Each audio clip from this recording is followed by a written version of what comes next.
مولاي صل وسلم دائما أبدا على حبيبك خير الخلق كلهم مولاي صل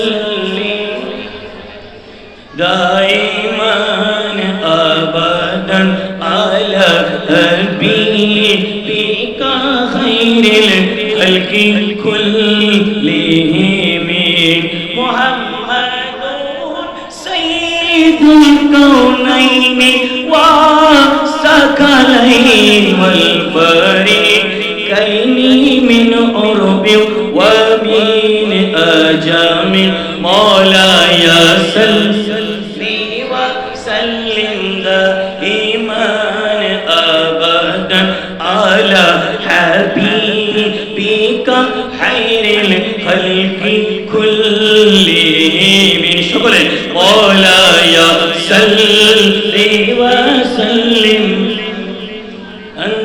أبدا على حبيبك خير الخلق كلهم এমন একটি দুরূদ শরীফ যে দুরূদ শরীফটা লেখার কারণে আল্লাহ পাক শরফুদ্দীন বসরি রাদিয়াল্লাহু তাআলা আনহুকে একটা চাদর মুবারক দিয়েছিলেন সুবহানাল্লাহ।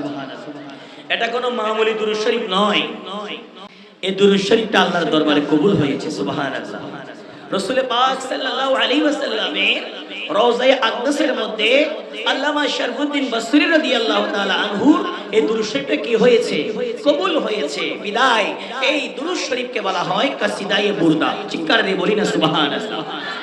এজন্য বলেছেন আমার নবী বলেছেন এই দুরূদ যারা পড়বে মন থেকে ধন থেকে ধ্যান থেকে মহব্বত নিয়ে যারা দুরূদে পাক শরীফ তেলাওয়াত করবে আমার নবী স্বপ্নের মধ্যে তাদেরকে দেখা দিবেন সুবহানাল্লাহ।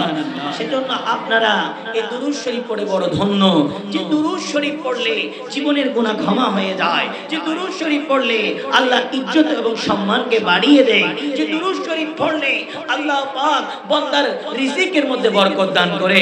এমন একটি মাহফিলের মধ্যে আমরা আজকে বসেছি যে মাহফিলের মধ্যে বসলে গুনাহ মাফ হয়ে যায়, জাহান্নামী জান্নাতি হয়ে যায় সুবহানাল্লাহ।